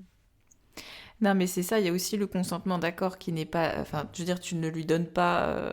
tu lui dis pas non peut-être à l'oral, mais ton corps le repousse, ton comportement montre que tu dis non, et c'est aussi une façon de pas donner son Ouais, consentement. Il n'y a pas que le consentement à l'oral, quoi, qui compte. c'est ça. Ouais. Les gens ils croient vraiment que c'est bon, elle a pas dit non donc ça veut dire oui. Mais si tu le Enfin, faut repousses, qu'ils- ça veut bien dire que t'as pas mais envie. Si tu te mais tires même la les gueule, gens ça veut dire que t'as pas c'est envie. Enfin, je veux dire, il y a d'autres signaux que simplement le fait de dire non à l'oral, quoi. ouais, mais clairement, mais en plus c'est pour ça aussi que je voulais témoigner parce que pour faire aussi de la prévention et sensibiliser ceux qui n'ont pas vécu ça justement et leur montrer que il y a la sidération, c'est pas parce que c'est vrai que même à la télé et tout ça, quand on voit des images de viol, la personne elle pousse, elle dit non et tout ça, Oui, c'est toujours alors poussé à que dans la l'extrême. réalité, on est tellement choqué de ce qui se passe que on est paralysé en fait. Genre, comme je disais, comme j'en parlais tout à l'heure, le cerveau il disjoncte en fait parce que c'est tellement de stress Mm. que il arrête de contrôler ton corps et tu contrôles plus rien. Tu peux même pas bouger un doigt ou quoi, hein. C'est ça, et justement, à la différence de ce qu'on nous montre à la télé, enfin dans les films et tout, c'est que les viols, ils peuvent être silencieux, quoi. Ça peut se passer dans le silence le plus total, et pas forcément dans les cris, dans le fait de repousser complètement. Non, des fois, il se passe rien parce qu'il peut rien se passer. Puis même en fait t'as tellement peur que Bah t'oses oui, même pas dire non parce que tu te dis mais il va faire quoi après quoi. non mais c'est clair. Et il y en a d'autres qui ont été bienveillants quand je leur en ai parlé, mais par la suite ils ont eu la réaction inverse, dont un qui m'a reproché de lui avoir dit carrément. En fait, je lui ai fait écouter un audio parce que j'avais pas réussi à lui dire de vive voix. En fait, c'était mon ancien collègue de travail. Ok. Et comme à ce moment-là, j'étais en dépression, que j'avais envie de partir, tout ça. J'avais besoin que quelqu'un au travail le sache, Oui, bah pour au oui. cas où, si je fais n'importe quoi au travail, genre qu'il sache pourquoi en fait. Et comme il avait l'air bienveillant et tout ça, je me suis dit oui, lui, je peux lui en parler, il va avoir une bonne réaction. Franchement, il a eu une super réaction et tout quand je lui ai dit. Mais vraiment, après, il m'a reproché de lui avoir dit, quoi. Mais pourquoi? Enfin, Euh, ben, en fait, je pense qu'il aurait aimé que je le prépare à ça et pas Ok. que juste je lui balance l'audio. Mais en fait, j'ai essayé de le préparer parce que en fait, avant de dire, j'ai eu une agression chez moi à Nantes. Mon voisin a essayé de rentrer chez moi avec un couteau Ok. et du Ouais, coup, donc ça, je autre lui fait avais. traumatisant quand même. Ouais, mais en vrai, ça, je me dis, en fait, je me dis que c'est rien du tout par rapport Oui, oui, je comprends, au mais c'est viol, encore quoi. un Donc, choc au qui. final, ouais. Et ça, je l'avais raconté. Et du coup, quand j'ai voulu lui parler de mon agression sexuelle, je lui ai dit, non, c'est pire que l'autre truc. Ouais. Et je pensais qu'il avait compris, parce que genre, pire, ça peut être quoi d'autre, quoi. Oui, bah Et puis après, j'ai envie de te dire que oui, tu l'as préparé. Après, je veux dire, c'est toi qui as subi le viol, c'est pas lui. Donc, effectivement, ça peut être choquant de l'entendre comme ça, tel quel, de but en blanc, on va dire. Mais la principale difficulté, elle est pour toi et pas pour lui, quoi. c'est ça. Il peut pas te dire tu m'as fait souffrir en me disant ça, alors que toi, tu souffres des conséquences de cette agression tous les jours. Et c'est ça qui m'énerve, c'est qu'on vient de me dire, oui, mais il faut pas trop envahir les autres avec des problèmes. Mais Mais à quel pardon, en fait, moment on peut excuse-moi parler d'avoir de ce qui vécu va ça, pas quoi. alors? C'est ça. On nous Et demande de puis, parler, puis après on nous dit de ça, fermer nos gueules. ça m'étonne pas qu'il y ait des personnes qui n'osent pas en parler Bah et qui oui. partent en dépression ou qui se suicident parce que si déjà c'est dur d'en parler et en plus tu viens nous balancer à la figure, m'en parle pas en fait. Tu peux souffrir en Moi ça silence, s'il te plaît? m'envahit. Ouais, voilà, exactement. Et du coup après il m'a juste ignoré et il a fait comme si j'existais pas. Bah super, vraiment Et bienveillant. c'est ça. Mais ouais, en plus de trouver le courage du coup de raconter, faut en plus s'occuper de savoir si on va pas trop envahir la personne Non mais en c'est lui ça, tu peux racontant tout pas ça, quoi. penser à tout le monde et comment Mm. t'occuper de leurs émotions, de leurs états d'âme par rapport à tout ça. Puis franchement, je trouve que c'est rien d'entendre ça à côté de ce qu'on a vécu, quoi, de Non ce bah que c'est j'ai clair. vécu. Et les gens ils peuvent pas comprendre parce que ils savent pas tout ce qu'on a vécu et tout ce qu'on vit au quotidien. Et c'est ça que j'essaie de raconter dans ce témoignage, Ouais. que il y a pas que le viol, en fait, il y a l'après. Et enfin, en fait, le viol en soi, quand t'oublies un peu, finalement, genre, ça reste un souvenir, mais ce que tu vis au quotidien, genre, ça, Mm. c'est tout le temps que c'est là, quoi. Et un autre ami aussi m'a dit ensuite qu'il était temps que je me fasse lécher la chatte Waouh, et ok. que j'allais pas, que j'allais pas quand même finir ma vie seule avec mon chat, sachant qu'il connaît tout ce que j'ai traversé. Et j'ai eu le droit aussi de la part d'autres personnes. Oui, mais en même temps, c'est Tinder, quoi. Tu t'attendais à quoi, en fait? Ah bah oui, parce que Et maintenant quand encore, tu te mets sur un site de rencontre, enfin, sur une appli de rencontre, tu prends le risque de te faire ouais, violer, tu le sais quoi en fait. c'est ça. Non, mais en gros, là, c'était, de toute façon, Tinder, c'est connu pour ça. Sauf que, en 2018, déjà, non, c'était pas du tout connu pour ça. Mm. Et puis, je sais pas, alors, en gros, ça veut dire quoi? Que, c'est de ma faute, je n'avais pas qu'à y aller, quoi. Non mais c'est ça, C'est c'est moi qui encore ai une pris la inversion de la responsabilité. culpabilité, alors que bah non, en fait le problème c'est le Mm. violeur, c'est pas toi. Mais même une fois, j'étais à un forum d'association et il y avait un stand pour faire du Krav Maga ou un truc comme ça. Et genre la dame qui était là-bas, genre elle a dit en gros pour se défendre d'un agresseur machin, mais après bon faut pas non plus chercher à se mettre dans des situations comme ça. Enfin non elle a dit vaut mieux éviter de se retrouver dans des situations comme ça. Non Oui, bah parce bien que sûr. c'est vrai que On le c'est fait nous exprès. qui ouais voilà c'est ça on fait exprès quoi. Tiens, je me fais Oh chier. tiens Si j'allais me aujourd'hui faire ouais violer. Ah. voilà ça peut être une bonne idée quand je m'ennuie un peu dans ma vie et j'ai aussi eu le droit à mais t'es sûr que le gars il le sait qu'il t'a violé? Non parce que s'il le sait pas du coup c'est pas un viol quoi. Non, non, bah c'est ce que les avocats de comment Gisèle P... Ouais Enfin non, de pas les Gisèle ouais. avocats, pas ses avocats elle, mais ceux de des accusés Ouais des accusés disaient ouais. bah il y a viol et viol. S'il y a pas Ouais. intention de violer, bah c'est pas un viol. Ah Voilà d'accord. c'est ça. Très bien. Bon bah du coup moi je n'ai pas vécu de viol. Ah ça m'arrange quoi. Ah. Alors comment je fais avec les conséquences de ce pas viol? Non mais y a pas de conséquences de toute façon. Non, non, mais de toute façon, c'est ça, genre, on va porter plainte pour gagner de l'argent, quoi. Bah non, mais Parce oui, parce que que on est quand même pas c'est assez vrai que, payé. ouais, et puis c'est vrai que quand on va porter plainte, vraiment, on est écouté, Oui. on est bien pris en charge, on fait Par une des enquête gendarmes approfondie, vraiment bienveillants. voilà, il y a une enquête approfondie sur l'agresseur, on va écouter son entourage. Bien sûr. Non, c'est vrai, franchement. Sachant qu'il y a quand même 86% de classés sans suite, et 0,6%, il me semble, de personnes qui sont condamnées, quoi. Et, bah, il y a aussi, des psychologues qui sont pas mal dans le genre, des réactions, sympas. Mm, Bah, la première, notamment, hein.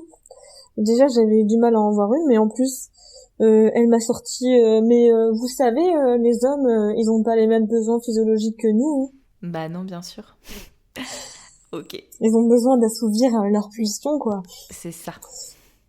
Ou aussi, bah, à propos de l'absence du préservatif, elle m'a dit, mais je comprends pas, enfin, t'as bien dû le sentir quand même.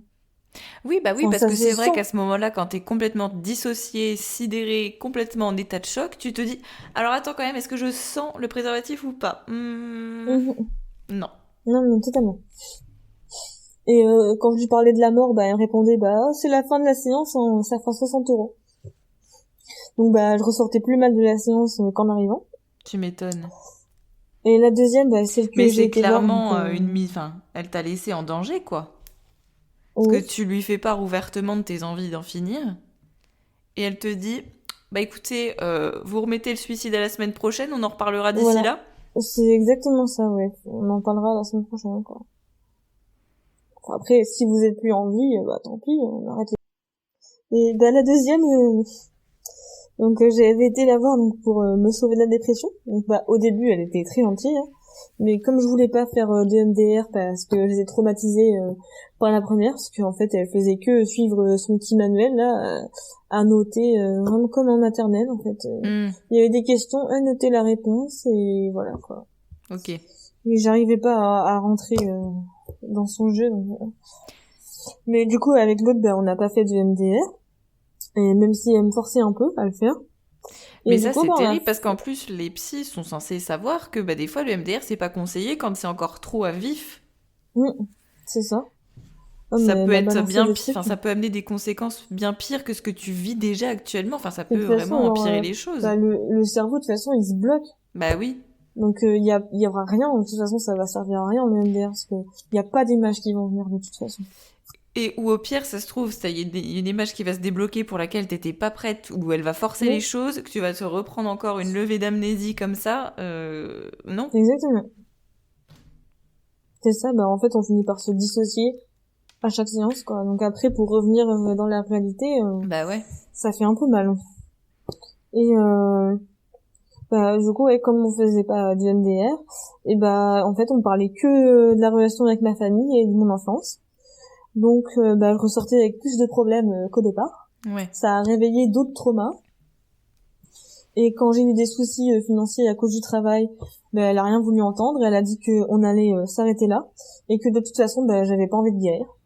Oui, bah oui, parce que la guérison, elle doit venir que de toi. Elle ne doit pas du tout venir de ton entourage, de la société, de... Non, non, non. Mm, Pourquoi mm, avoir mm. une approche systémique quand on peut simplement engueuler notre patiente qui vient avec ses traumas en lui disant bah, tu n'as pas envie de guérir.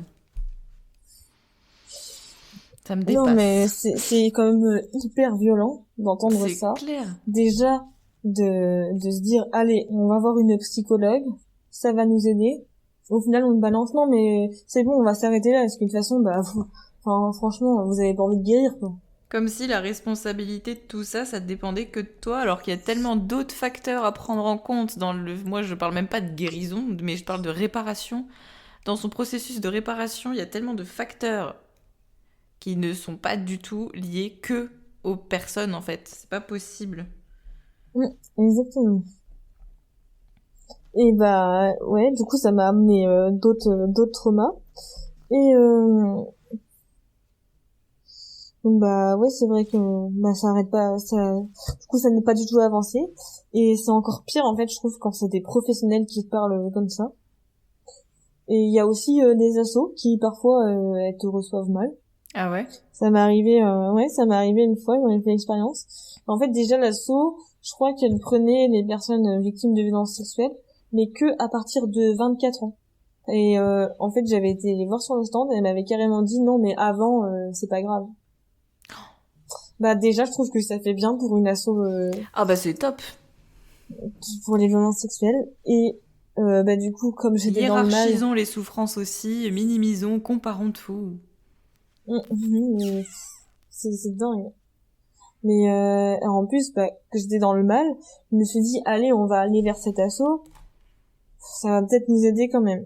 Et au final, donc j'ai eu le premier entretien avec elle là pour savoir oui parce que bien sûr il y a des exigences pour entrer Faut être une dans bonne les assos comme victime. ça. Ouais voilà. Et bah en fait pendant l'entretien, elle n'a fait que de répéter, je sais pas combien de fois elle a répété mais tellement de fois, violence sexuelle, violer, que des mots comme ça que toi bah t'as pas du tout envie d'entendre en Ouais, fait. c'est clair. Enfin genre c'est bon, genre tu le sais que t'as vécu ça, genre, t'as pas besoin de le dire 1000 fois en fait. Et et bah du coup au final j'ai laissé tomber et de toute façon en fait comme il restait plus que 2 mois sur Nantes, bah elle m'a dit bah ça sert à rien qu'on vous suive Super. de toute façon. Démerde-toi, Voilà. quoi. Ouais bah c'est ça. Et et aussi j'ai voulu faire un premier témoignage sur Instagram. Donc bah au début la fille elle était ok et quand je lui ai envoyé mon témoignage, bah en fait elle m'a dit bah non désolé on va pas le publier, il y en a déjà trop. Mais en fait s'il y en a trop, c'est justement en fait c'est pas normal et il faut en parler. Je comprends pas comment on peut balancer ça à quelqu'un qui prend le courage de témoigner quoi. C'est clair. Comment ça, il y en a déjà trop? Il y en a C'est déjà trop qui assez ressemblent violent. au tien et du coup, ça n'apporte rien, Ah non ça mais n'apporterait rien de il y a plus, trop trop de de témoignages. témoignages, c'est bon, on en a marre des témoignages sur les viols quoi. Non mais Et en plus n'importe c'était quoi. vraiment un compte qui touche quand même pas mal de personnes, c'est un gros truc. Et bah du coup avec tout ça j'ai quand même voulu porter plainte. Ouais. Franchement je m'étais vraiment préparée et ça faisait longtemps que j'avais envie de le faire et tout. Et donc j'avais carrément pris un rendez-vous avec une permanence d'avocate pour avoir des informations sur la démarche à suivre. Et je m'étais aussi pas mal documenté de mon côté, donc je savais à quoi m'attendre. Mais en fait, j'ai pas continué parce que je me sentais pas du tout assez soutenue pour affronter tout Ouais. ça. Et j'ai fini par me dire que de toute façon ça servait à rien, que ça me ferait plus de mal que de bien, car ça serait de toute façon classé sans suite. Et enfin surtout que déjà faudrait que je retrouve l'agresseur parce que c'est pas eux qui vont me chercher de toute façon. Oui. Et d'ailleurs j'avais même rédigé un appel à témoins pour retrouver l'agresseur. J'avais écrit, je l'ai encore dans mes notes, mais je l'ai jamais publié.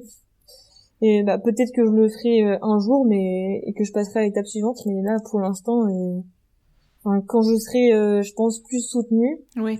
peut-être que je le ferai quoi, parce que si le rendez-vous là ça se passe mal ou qu'il y a la confrontation après et que j'ai personne à aller voir après, je vais me retrouver toute seule chez moi, ça va être vraiment Oui, trop non dur à mais gérer quoi. t'as raison, faut le faire quand tu peux être soutenu, quand tu peux avoir des gens autour de toi et surtout quand toi mentalement tu te sens prête. Enfin en tout cas, on n'est jamais Ouais, trop tout. Enfin, oui, c'est ça, parce que c'est quand même assez violent la on n'est procédure. jamais complètement prête à le faire, mais en tout cas quand t'es dans de meilleures dispositions, en tout cas à le faire plutôt que quand t'es en plein dedans. Oui, mais il y a aussi ce truc où je me suis dit non mais faut pas que je sois guérie de ce trauma avant d'aller porter plainte parce que sinon on va pas me croire.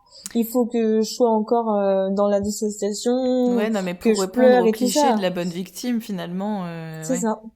Mm. Mm. Et, et du coup, l'agresseur, pendant un moment, j'avais vraiment envie d'aller lui casser la gueule. Oui, On je comprends. m'avait même proposé, si tu veux, on peut aller lui casser la gueule, tout ça. Mais bon, je me dis qu'en fait, ça servira à rien parce que je serais contente sur le moment. Et après, la colère, elle reviendrait. Ouais, Et ça pourrait clairement se retourner contre moi au niveau de la justice si je moi décide aussi, de oui. porter plainte par la suite. Et du coup, j'ai préféré frapper mon oreiller et ensuite m'acheter un sac de frappe plutôt que de tout casser chez moi parce que quand il y a des reviviscences tout ça il y a vraiment genre la colère Ouais. qui surgit d'un coup. Donc clairement tu casses tout quoi.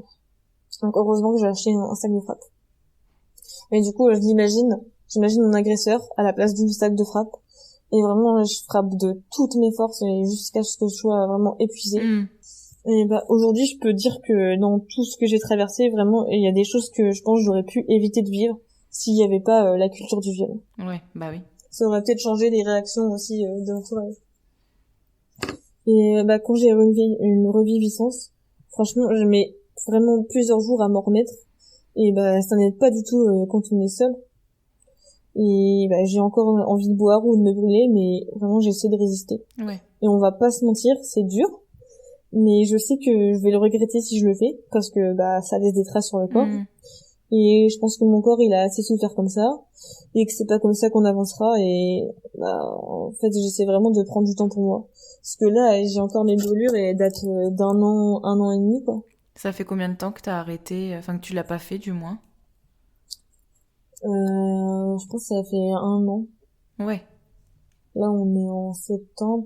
Non, un peu plus d'1 an, ouais. Ouais, donc tu tiens le bout quand même. Ouais, mais c'est vrai que dès que je vois un briquet, un truc, Oui, bah t'as l'envie ou de le que, faire. bah, que j'ai une reviviscence, tout ça, mais aussi Mais c'est parce que j'ai moins de reviviscence que du coup je le fais plus, mais ouais. quand j'ai de reviviscence, vraiment, genre, c'est dur de résister. Non, mais du coup, ça demande tellement de force intérieure, si je peux dire, de lutter contre la pulsion. Enfin, vraiment, bravo, tu peux être fier de toi. Hein. Ouais, même de voir une bouteille et tout. Ouais. Quand je vais en magasin, je me dis non, on n'achète surtout pas d'alcool parce que faut pas que j'en ai chez moi parce que sinon je vais le boire. Ça, c'est Du pareil, coup, t'as arrêté depuis un j'achète an jamais ou... rien. Ouais, j'ai arrêté Ouais. après au même moment. Ou même quand je sors avec mes amis, bah j'essaie de pas trop boire, genre je prends une bière Ouais. et je m'arrête là. Parce que de toute façon, le truc c'est que je sais que si je bois, je vais forcément en parler. Et j'ai pas du tout envie de gâcher la soirée avec Ouais, je ça, j'ai comprends. vraiment envie de profiter. Donc puis il y a des gens qui ne savent pas encore dans mes amis, donc en fait je me sentirais pas bien si je le dis quand je suis bourrée. Genre, T'as vraiment, envie je de t'en préfère en rappeler, parler quand je évidemment, suis sobre. Ouais. de Puis comment j'ai tu pas dis envie les de dire choses. des conneries, des trucs que je vais regretter Ouais. sur ça. Vraiment en parler quand je suis sobre, ça c'est un peu mon objectif. Hein. Non, mais vraiment, faut avoir de la force mentale pour réussir à se contrôler comme ça. Donc vraiment, bravo, tu peux être fier de toi. Merci. Bah aussi, du coup, je sais qu'il y aura forcément toujours des jours difficiles, hein, mais aussi des jours meilleurs. Et parfois, il m'arrive de plus avoir envie de rien. Et carrément de pas réussir à me lever et m'habiller parce que en fait je me sens grosse. De toute façon en fait depuis la dépression déjà j'ai pris 20 kilos. Ouais. Puis en plus avec les médicaments pour le dos ça aide pas du tout. Donc vraiment genre le rapport au corps il est vraiment compliqué. Et en fait quand je me regarde dans le miroir, tout ce que je vois en fait c'est ce que j'ai subi quoi. Ce que mon corps il a subi. Et heureusement j'ai un chat. Ouais. Qui me réveille, qui me saute dessus et tout pour que je me lève et allez, donne-moi à manger ou j'ai envie de sortir dehors. Ouais, tu Du dois coup, te c'est lever vrai du coup. que voilà, c'est ça, ça m'aide pas mal. Ou même du coup quand il a envie de sortir dehors, du coup je vais avec lui, donc ça me permet de prendre un bon coup d'air frais aussi. Ouais. Donc ça c'est pas mal, vraiment. Faut vraiment avoir un animal de compagnie, je trouve que Ah ouais, c'est vraiment, hein, vraiment ça. bien. Ça t'oblige à réavoir des responsabilités et Ah un oui. but le matin. Et ouais. Et aussi, quand je suis comme ça, je sais que les jours qui suivent, je vais vraiment essayer de trouver des activités à faire pour occuper ma journée. Ouais. Par peur aussi de retomber en dépression. Parce que vraiment, genre, la dépression, c'est vraiment flippant, je trouve. Quand t'as vécu ça, vraiment, t'as pas du tout envie de revivre la même chose. Non, je comprends ce que tu veux dire. À chaque fois que moi j'ai un moment où en fait, où c'est normal parce qu'on peut jamais être super haut tout le temps dans la vie, des moments où je suis vraiment hyper basse et pas bien du tout, je me dis oh putain, est-ce que c'est en train de recommencer là ou est-ce que c'est juste je suis pas bien et j'ai le droit de pas aller bien et c'est pas tu vois un signal d'alerte réellement de ça y est, t'as rebasculé dedans. Mais ça fait toujours peur. Dès que je suis pas bien, vraiment, je me dis, oh putain, est-ce qu'elle me guette? Est-ce qu'elle est avec moi dans la pièce? En plus, on culpabilise de pas aller bien. Mais grave. Mais d'un côté, je me dis, en fait, c'est débile, mais heureusement qu'il y a qu'il y a eu la dépression. Parce que du coup, maintenant, dès que ça va pas, je me dis, non, on fait autre chose. Après, je sais pas si c'est bien, du coup, de refouler les moments où ça va pas. Après, il y a En des tout cas, moments, c'est ta j'essaie façon à de toi me de dire, gérer pour aujourd'hui, l'instant.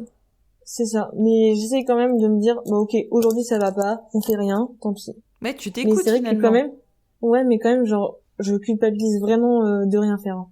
Parce que quand je me vois, je regarde que des séries toute la journée et je suis pas sortie de la journée, je me sens pas du tout bien dans Oui, la je journée. comprends. Genre, si je sors pas de chez moi, ça va pas du tout. Hmm. Et du coup, bah, pour un peu régler cette histoire-là, j'ai décidé de créer un carnet que de good vibes, avec des messages d'amis, mais aussi bah, toutes les choses que j'arrive à faire toute seule, Ouais. et aussi bah, des citations et des gratitudes. Ouais, du coup, c'est trop cool. Tu t'encourages à travers ton carnet. Mm. C'est ça. Et bah aussi j'ai un agenda où je note les kiffs de la journée. Ouais. Genre même si c'est pas grand chose, genre juste bah manger un bon repas ou boire un bon thé, un truc comme ça. Et aussi je note les gratitudes envers moi. Genre ah aujourd'hui j'ai réussi à appeler la sécu, Ouais. ah aujourd'hui j'ai réussi à aller chez le médecin, des trucs comme ça. Et bah donc je continue le combat chaque jour, même si parfois bah j'ai plus la force quoi. Et aussi bah, j'essaie de pas trop me mettre la pression et d'être indulgente envers moi-même pour aussi avoir plus d'estime de moi. Ouais. Et bah aussi de refaire du sport pour me sentir mieux. Bon là le sport c'est un peu compliqué parce que Avec ton j'ai dos, mal en ce j'imagine, moment. oui. Oui, les douleurs reviennent donc c'est compliqué. J'espère juste que je vais pas reperdre ma jambe d'ici demain parce que je dois déménager vendredi. Et en plus je sais pas si le fait de m'être cassé le dos, d'avoir abîmé mes nerfs, est-ce que c'est parce que j'ai trop forcé et en travaillant trop pour oublier, ou est-ce que ça n'a rien à voir quoi. Ouais, ça peut être une Donc, réponse psychosomatique de ton corps. j'ai l'impression quand même que le corps, enfin, il a fini par céder Ouais. parce que je lui en ai trop demandé, quoi. Et bah, malgré aussi toutes les stratégies d'évitement, bah, j'essaie d'avancer, tout en ayant conscience bah, que peut-être je peux retomber, hein. Hmm. Et j'ai changé de psychologue aussi. Et vraiment, elle est très bienveillante et elle est très compréhensive. Et j'ai commencé à faire une thérapie cognitive et comportementale, je crois Ouais, que c'est ça. c'est ça, ouais. Donc les TCC, hein. Et bah ça a pas marché. C'était vraiment beaucoup trop violent de s'exposer presque tous les jours à l'agression. Hmm. Et bah d'autant plus dans le contexte où je me trouve avec bah, mes problèmes de dos et les médicaments que je prends, bah la morphine. Ouais. Et j'ai repris quand même confiance pour faire de l'EMDR avec elle. Donc là j'ai commencé mais j'en suis qu'au début pour l'instant. Et bah j'ai fait une séance d'hypnose aussi qui m'a fait du bien. Et vraiment l'hypnose il y a un mois je voulais pas du tout en entendre parler, hein. Ouais. Parce que bah le fait d'avoir l'impression qu'on contrôle ton esprit, Hmm. j'aimais pas du tout. Mais bon, comme c'était une femme et vraiment elle était hyper gentille, hyper douce et tout, donc Ouais. Tu t'es sentie vraiment assez en ça, sécurité avec elle pour le ouais, faire. c'est clair. Et ben j'ai aussi envisagé de m'inscrire à des groupes de parole destinés aux violences sexuelles. Ouais. Pour l'instant pas mix parce que j'ai vraiment encore du mal avec le fait qu'il y ait des hommes. Bah déjà quand on raconte un peu qu'on s'est fait agresser, tout de suite on va me dire oh mais il y a pas que les femmes. Oui, bah oui. Et moi j'en ai marre que ce soit toujours les hommes qui prennent le dessus en fait. Ah bah ouais, c'est clair. Je suis désolée pour eux mais là moi c'est les femmes que j'ai envie d'entendre. Moi de toute façon on va te dire aussi ah mais c'est bon il y a des hommes bien. Mais en fait c'est pas le sujet quoi. Non, pas du tout. C'est pas du tout le sujet de ce que je dis quoi. J'essaie aussi de faire de plus en plus de choses qui me plaisent quoi, là, comme bah, la danse. Mhm. J'espère que je vais pouvoir m'inscrire du coup avec mon dos. Bah ouais. Et bah mais du coup ouais, ça me permet de m'évader et j'espère aussi rencontrer des personnes bienveillantes qui sauront me soutenir et sans me donner l'impression aussi d'être de trop. Ouais. Mais en fait le souci c'est qu'à chaque fois que vraiment je rencontre une personne bienveillante et que je lui raconte ce que j'ai vécu et vraiment sa réaction, enfin c'est juste magique quoi, que ce soit aussi simple à raconter. Mais le souci, c'est que ces personnes, en fait, elles sont juste de passage dans ta vie. Ouais, il y a Alors que pas les le... personnes qui ont des réactions de merde, bah elles, par contre, elles restent. Ouais. Ouais, je comprends ce que tu veux dire. Et bah en tout cas, je sais que je suis la seule à être maître de ma vie et vraiment je m'efforce de m'approcher le plus possible de la personne que je suis, donc, bah, une personne authentique et qui aime faire rire les gens aussi et chanter dans sa salle de bain. Et d'un autre côté, vraiment, je peine à reprendre confiance en moi dans le milieu professionnel. Vraiment, je me dénigre facilement. Et j'ai des difficultés aussi à prévoir des choses dans le temps, parce que vraiment, j'ai du mal à me dire qu'il y a un après, en fait. Ouais. À me projeter dans l'avenir, parce que quand j'ai eu ma dépression et pendant longtemps, je me suis dit que j'avais pas d'avenir. Tu sais, Oui, c'est ça encore c'est vrai. compliqué. Tu fais bien d'en parler parce que c'est vrai que c'est une difficulté qu'on n'évoque pas assez, le fait de pouvoir se projeter et appréhender le futur, l'avenir. Ouais, ouais, d'avoir des projets, Mm. genre, ah, j'ai le droit à ça, quoi. J'ai fait un Et, post justement sur Après le vide en disant que par un moment j'avais tellement plus de projets parce que j'étais sûre que j'allais soit me suicider, soit au pire finir seule avec mes 3 chiens. Et au final, maintenant avec le recul, je vois bien que j'ai des projets, je vois bien que j'ai des choses, mais putain, il y a une époque où vraiment j'étais en mode mais jamais de la vie j'arriverai à avoir des projets quoi. mais c'est ça. Mais justement, je trouve que d'avoir traversé tout ça, on se dit, putain, c'est beau, là où on est aujourd'hui, quoi. Ouais, Et, mais par contre, moi, j'ai encore, je pense que c'est normal, tout le monde, j'ai encore des pertes de mémoire, ouais. mais pas pour l'agression en elle-même, mais que ce soit pour Dans la vie dans de la tous les vie, quoi. jours, ouais. Genre, il y a des rendez-vous que j'oublie, du coup, je suis obligée de rappeler les gens pour savoir c'est bien telle Ouais, date ouais, à ouais. telle heure, hein, ou n'importe quoi dans la vie. Je sais plus ce que je suis en train de faire. Même quand je suis en train de parler à quelqu'un, 2 secondes après, j'ai oublié Ah, de moi quoi aussi, on ça parlait. m'arrivait beaucoup ça. Et aussi, c'est difficile, je trouve, de voir les autres avancer dans leur vie. Oh Genre, oui. être en couple, se marier et fonder une famille. Vraiment, j'ai toujours une larme à l'œil quand je pense que, en fait, c'est ce que j'ai toujours rêvé. Et que finalement, je me retrouve à batailler pour juste avoir une vie normale. Ouais. Mm. Ça amène aussi un Et sentiment d'injustice c'est ça. encore plus fort. J'arrête pas de me dire, putain, à la base, ma vie, elle était toute tracée. Et qu'en fait, cette agression, ça a vraiment tout foutu en Ouais. l'air. Et qu'il faut retrouver les morceaux, quoi. Mm. Et en fait, j'ai toujours, genre, cette métaphore de moi qui tombe du haut d'une falaise avant d'atterrir dans l'eau et que je me prends toutes les roches au passage. Hein. Et que les autres, ils sont sur Terre, ils font leur petite vie tranquille Ouais. là-haut. Alors que moi, j'essaie de revenir à la surface en bataillant dans l'eau. Mais en fait, on ne peut pas leur en vouloir finalement de vivre leur vie. Et parfois, eux aussi, peut-être, ils ont dû tomber dans l'eau avant d'en arriver là. Mais franchement, ça me fait toujours mal quand j'y pense. Surtout au niveau genre d'avoir un bébé et tout. Mm. Parce que j'ai vraiment envie d'avoir un enfant, mais pour l'instant, rien que le fait de penser qu'il y a des rendez-vous gynécologiques et tout ça, Ouais, ouais, ouais, bah oui, je non, comprends. c'est pas possible. Et de me dire, vas-y, j'ai 26 ans, enfin, j'ai personne dans ma vie, pas d'enfant et tout. Alors que, mes amis, sont en couple depuis, pas mal d'années, qui essayent d'avoir un bébé et tout. Vraiment, il y a un gros décalage et Ouais. tout. Et je me dis, en fait, ça, c'est la vie que je rêvais d'avoir et que finalement, j'ai pas. À cause de ça. Et du coup, aujourd'hui, moi, j'ai décidé d'arrêter de me taire. Et vraiment, je peux dire que je suis fière de moi d'en être arrivée là. Et surtout d'être vivante pour pouvoir témoigner aujourd'hui. Mm. Pour que, peut-être, ça puisse aider d'autres victimes. Et merci aussi à tous ceux qui m'auront écouté et à ceux qui peut-être relayeront ce podcast pour qu'ils voyagent le plus loin possible. Et aussi, vraiment, je voulais envoyer un message de soutien à toutes les victimes et je leur souhaite vraiment beaucoup de courage dans cette phase de réparation. Et à toutes les victimes, vraiment, genre, vous êtes des survivantes et je vous souhaite vraiment le meilleur.